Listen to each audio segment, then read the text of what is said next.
Bonsoir, nous continuons toujours sur les héros de la foi. Ce soir, nous allons parler de David, le roi. Mais avant de commencer, j'aimerais vous partager avec vous ce matin, j'ai eu comme une réflexion. Ici, à la campagne, nous avons des boîtes, comme vous pouvez voir, si vous les voyez. C'est des boîtes qu'on a sur le bord du chemin, c'est les boîtes aux lettres. Et quand nous recevons une lettre, le bras il est levé dans les airs. Et là, nous savons que nous avons reçu du courrier. Et si nous voulons, nous, les poster, une lettre, nous levons le bras et le facteur prend notre lettre et l'envoie à destination. Alors, je réfléchissais là-dessus, je disais, c'est la même chose quand nous louons le Seigneur, quand nous prions le Seigneur, c'est que nous levons les mains vers le ciel et nous envoyons notre requête à lui et il le reçoit. Soyez assurés qu'il le reçoit. Et c'est comme si on levait le drapeau. Donc c'est comme si on levait notre drapeau en disant, Seigneur, écoute, je t'envoie une lettre, la lettre de mon cœur. Et il le reçoit. Et quand le petit bras, quand nous abaissons nos bras, c'est parce que nous avons reçu. Nous avons reçu soit une réponse, ou soit la grâce de Dieu sur nous et son Saint-Esprit. Alors aussi, je vous dis que quand vous priez avec votre cœur, le Seigneur entend vos prières. Il les reçoit. Et aussi sur Facebook, il y a plusieurs personnes qui m'ont demandé comment s'assurer que nous avons reçu le Saint-Esprit. Bien, il y a une façon simple de le savoir, c'est dans le monde physique, si on pourrait dire, c'est la transformation qu'il fait en nous. La transformation qu'il fait de notre cœur, qu'il fait de notre vie. Nous ne marchons plus de la même manière que nous marchons avant.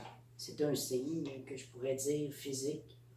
Mais aussi spirituel, c'est de le croire que le Saint-Esprit habite en nous. Mais comment pouvons-nous avoir cette assurance? Nous allons voir dans Luc 11, verset 13, ce que Dieu nous dit. Il nous dit, si donc, méchants comme vous l'êtes, vous savez donner de bonnes choses à vos enfants, à combien plus forte raison le Père Céleste donnera-t-il le Saint-Esprit à ceux qui le lui demandent? Alors voyez ce verset. Notre Père Céleste, si on lui demande le Saint-Esprit, il va nous le donner. Parce que quand on lui demande, c'est déjà que le Saint-Esprit nous a mis à cœur de lui demander. Voyez-vous? Alors, vous le recevez immédiatement, au moment où vous en faites la demande. Croyez-le sur parole, Dieu n'est pas un menteur. Non, Dieu dit la vérité. Il est la vérité, le chemin et la vie. Alors, il dit, je ne vous laisserai pas orphelins. Jésus ne nous laisse pas orphelins parce qu'il nous envoie l'Esprit, son Esprit. Il est un Père pour nous. Il veut prendre soin de nous. Alors, ayez cette assurance en vous que vous avez reçu le Saint-Esprit. Et les dons vont se manifester à travers vous. Et c'est comme ça, par les fruits de l'Esprit, qu'on va vous reconnaître. Là où est l'Esprit du Seigneur, là est la liberté. Alors vous allez vivre dans une pleine liberté avec Christ. C'est son but d'ailleurs.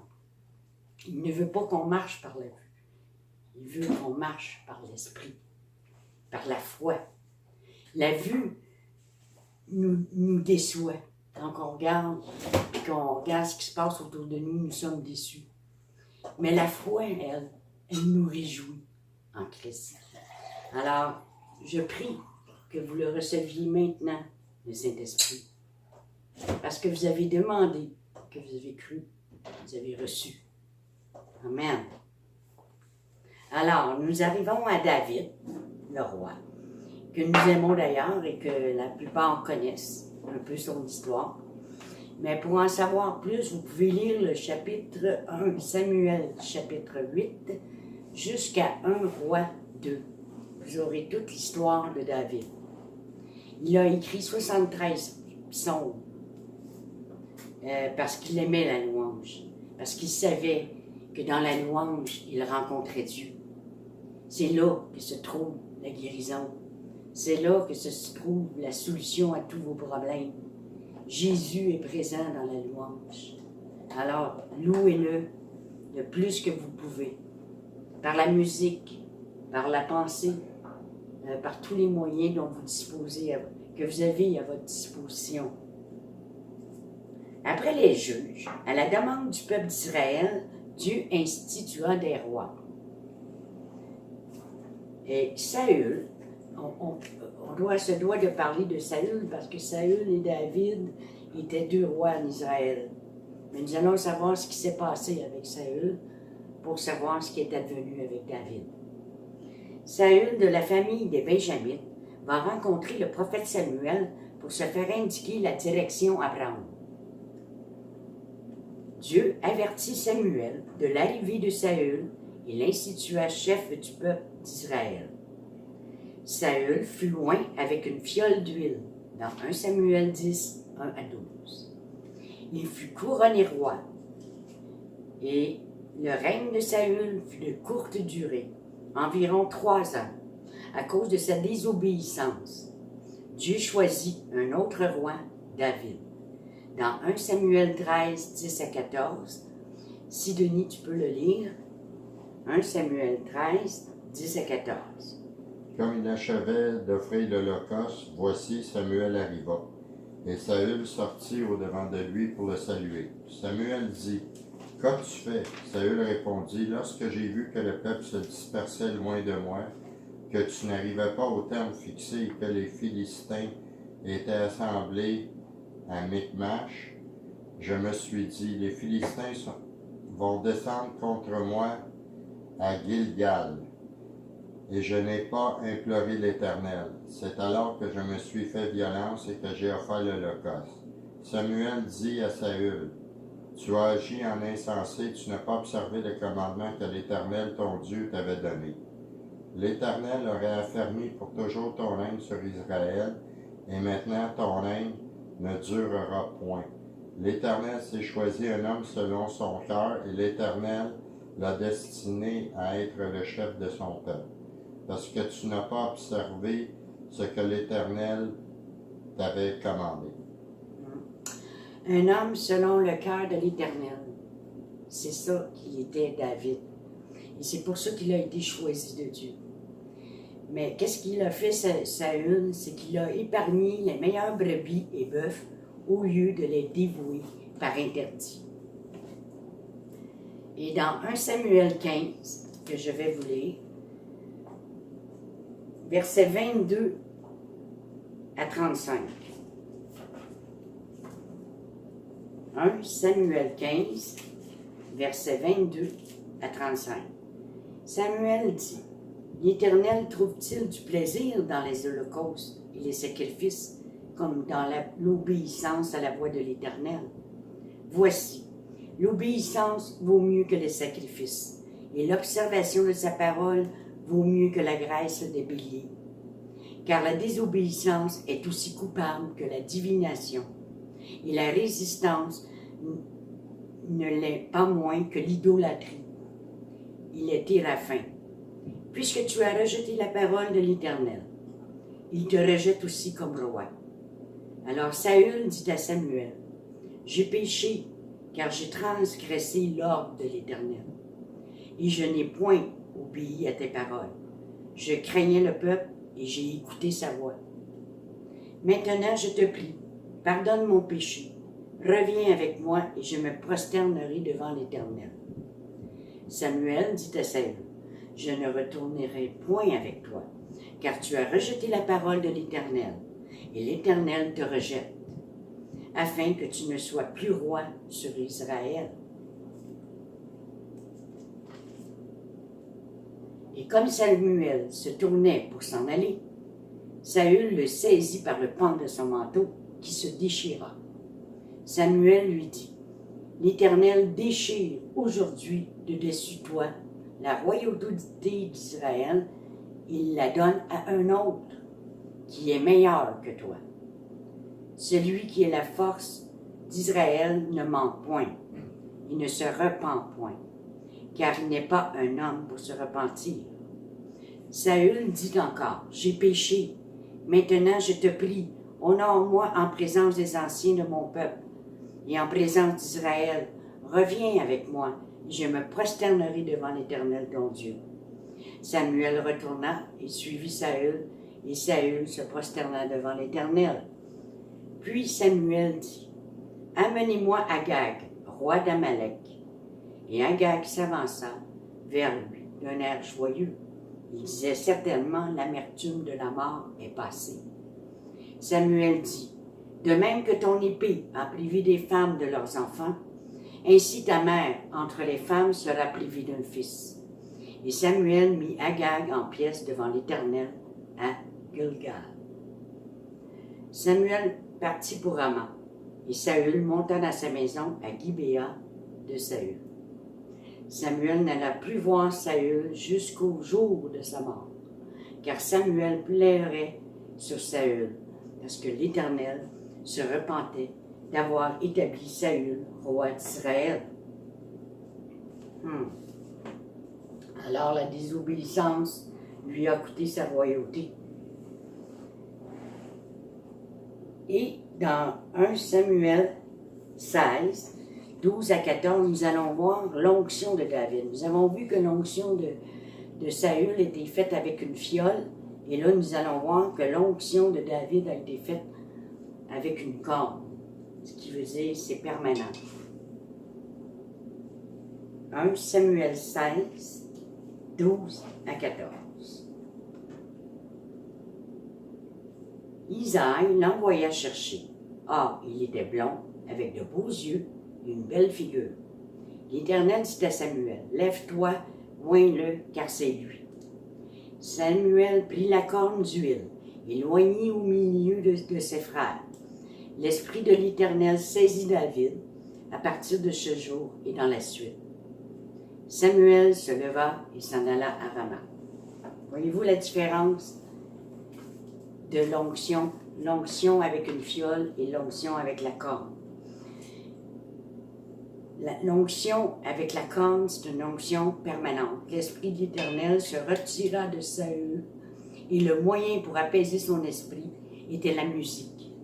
Et David fut au service de Saül. Malgré son jeune âge, David était courageux quand il tua Goliath. Vous pouvez voir l'histoire dans 1 Samuel 17, 49, 58. Nous savons qu'il a tiré avec la fronde Goliath à la tête, puis il est mort. Et il est allé dans le nom de l'Éternel. L'amitié de Jonathan pour David. Par chance, car il lui sauva de la mort à cause de Saül, son père, qui voulait tuer David. Jonathan était très ami avec David. Puis, cette amitié-là l'a protégé contre les assauts que Saül faisait contre David. Mais Saül donna sa fille en mariage à David, qui devint le gendre du roi. Mais Saül voulait le piéger, mais sans succès, car l'Éternel était avec David. David, malgré les attaques répétées de Saül, l'a épargné. Il n'a jamais voulu se venger, car il sait que l'Éternel a oint aussi Saül. Il ne voulait point lui faire de mal. Et à 2 reprises, il avait la chance de le tuer. Et il ne l'a pas fait. Vous pouvez voir ça dans 1 Samuel 24, 9 à 23 et 1 Samuel 26, 9 à 12. Pour ceux et celles qui prennent des notes. Et David avait plusieurs femmes, que vous pouvez voir dans 1 Samuel 25, 42 et 44. Saül alla consulter une magicienne à En-Idar, car ni l'Éternel, ni les prophètes avaient de quoi lui dire. Alors il fit appel à Samuel, qui lui dit que l'Éternel s'est retiré de lui. Dans 1 Samuel 28, 15 à 18, que je vais vous lire. Donc, 1 Samuel 28, verset 15.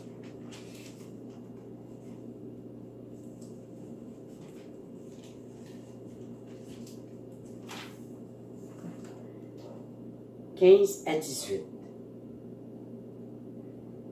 Samuel dit à Saül, « Pourquoi m'as-tu troublé en me faisant monter? » Saül répondit, « Je suis dans une grande détresse. Les Philistins me font la guerre, et Dieu s'est retiré de moi. Il ne m'a pas répondu, ni par les prophètes, ni par les songes. Et je t'ai appelé pour que tu fasses connaître ce que je dois faire. » Samuel dit, « Pourquoi donc me consultes-tu, puisque l'Éternel s'est retiré de toi et qu'il est devenu ton ennemi? L'Éternel te traite comme je te l'avais annoncé de sa part. L'Éternel a déchiré la royauté d'entre tes mains. Il l'a donnée à un autre, David. Tu n'as point obéi à la voix de l'Éternel et tu n'as point fait sentir à Amalek l'ardeur de sa colère.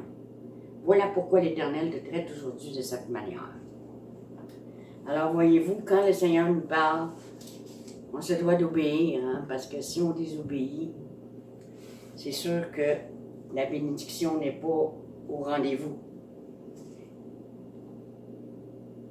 Le pire qui peut nous arriver quand nous lui désobéissons, c'est d'être mis dans les mains de Satan. David avait 30 ans quand il devient roi et il régna 40 ans. 7 ans à Hébron et 33 ans à Jérusalem, dans 2 Samuel 5:4. Il était le 7e d'une famille de 8 enfants. Il est mort à 73 ans. Sa carrière sort de l'ordinaire. Il débute comme simple berger pour parvenir à la royauté. Entre-temps, il dut s'enfuir de son pays et vivre en exil. Il se révèle tour à tour. Musicien, poète, chef de guerre.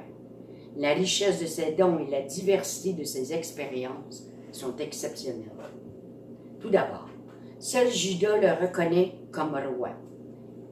7 à 8 ans plus tard, après la mort du fils de Saül, Is-Boseth, il est proclamé roi par l'ensemble des tribus d'Israël.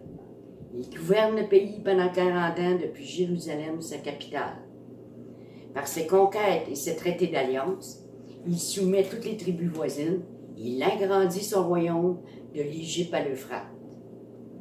Ce qui l'amena à occuper une place unique dans l'histoire de son peuple.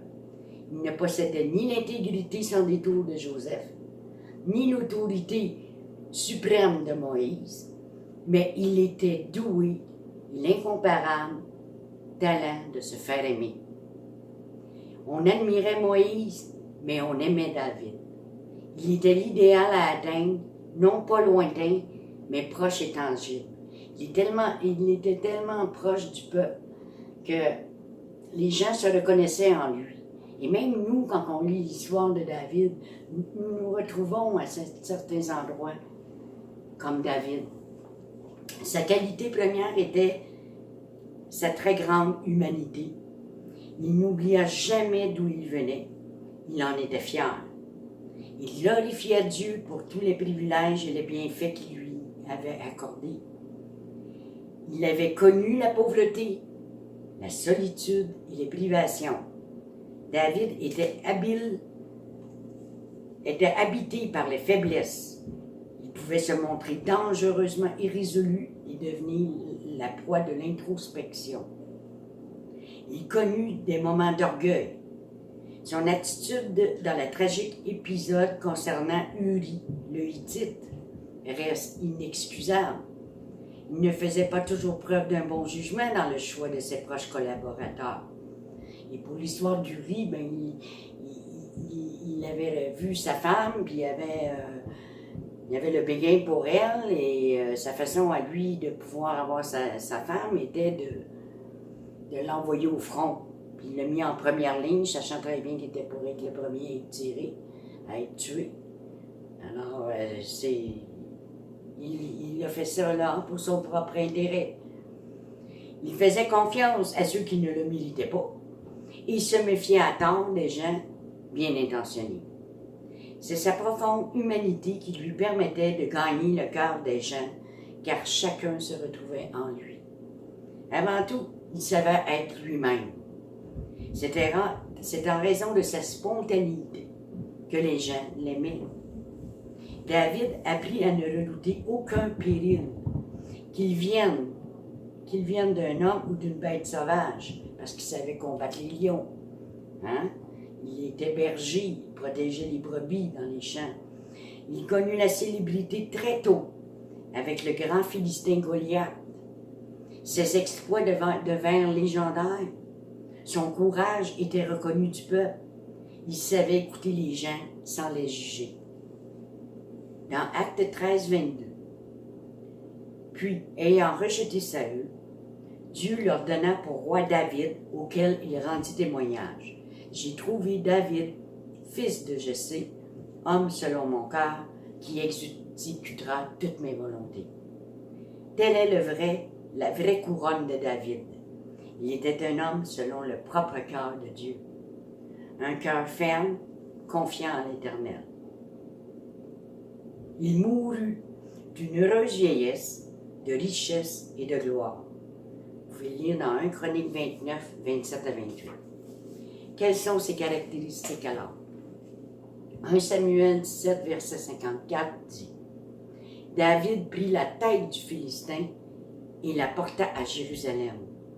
Et il mit dans sa tente les armes du Philistin.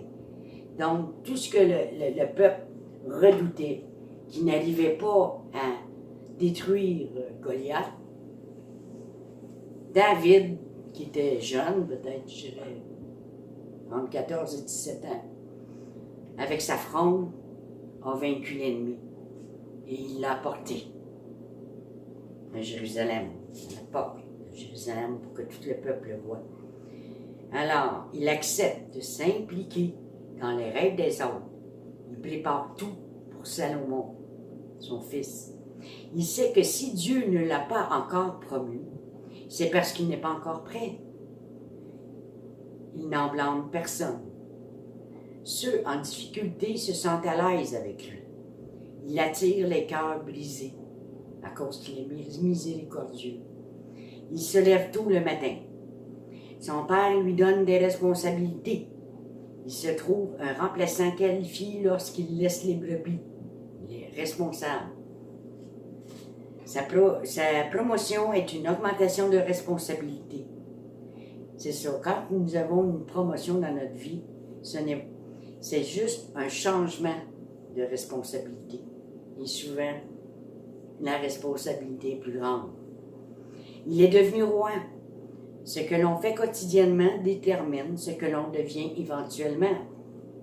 Alors, la mission que vous faites présentement, faites-le et exercez-le. Et plus vous allez l'exercer, plus vous allez avoir des promotions. Le Seigneur vous amène vers votre destinée. Il respecte et suit les instructions de son Père. Il honore les capacités et l'appel des autres. Il n'est pas en compétition avec les siens. À chacun, Dieu donne. Quelqu'un est mieux que moi pour faire une certaine chose, je dois célébrer ça.